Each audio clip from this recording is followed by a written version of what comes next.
টানা ভারী বৃষ্টিতে জলাবদ্ধতা সৃষ্টি হয়েছে নোয়াখালী ও ফেনীতে। এদিকে ঝোড়ো হাওয়ার আশঙ্কায় দেশের সব সমুদ্র বন্দরে ৩ নম্বর স্থানীয় সতর্ক সংকেত বহাল রেখেছে আবহাওয়া অফিস। গত ৩ দিনের থেমে থেমে বৃষ্টিতে জলমগ্ন হয়ে পড়েছে নোয়াখালী। জেলা শহরের বেশিরভাগ রাস্তাঘাট, বাসাবাড়ি, দোকান ও বিভিন্ন শিক্ষা প্রতিষ্ঠানের মাঠ পানিতে তলিয়ে গেছে। গ্রামীণ সড়ক ও বাড়িঘরেও ঢুকেছে পানি। আরও কয়েকদিন এই বৃষ্টি অব্যাহত থাকবে বলে জানিয়েছে আবহাওয়া অফিস। অতিবৃষ্টিতে ফেনী শহরের বিভিন্ন এলাকা প্লাবিত হয়েছে। এতে জনদুর্ভোগ বেড়েছে, অনেকেই বাড়ি থেকে বের হতে পারেননি। শিক্ষা প্রতিষ্ঠানেও স্বাভাবিক কার্যক্রম ব্যাহত হয়েছে।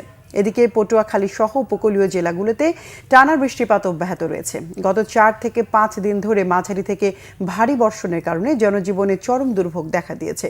সবচেয়ে বেশি বিপাকে পড়েছে দিনমজুর ও খেটে খাওয়া মানুষ। ঝোড়ো হাওয়ার আশঙ্কায় দেশের সব সমুদ্র বন্দরে ৩ নম্বর স্থানীয় সতর্ক সংকেত বহাল রাখা হয়েছে। মাছ ধরার ট্রলার সমূহকে উপকূলের কাছাকাছি থেকে সাবধানে চলাচলের পরামর্শ দিয়েছে আবহাওয়া অফিস।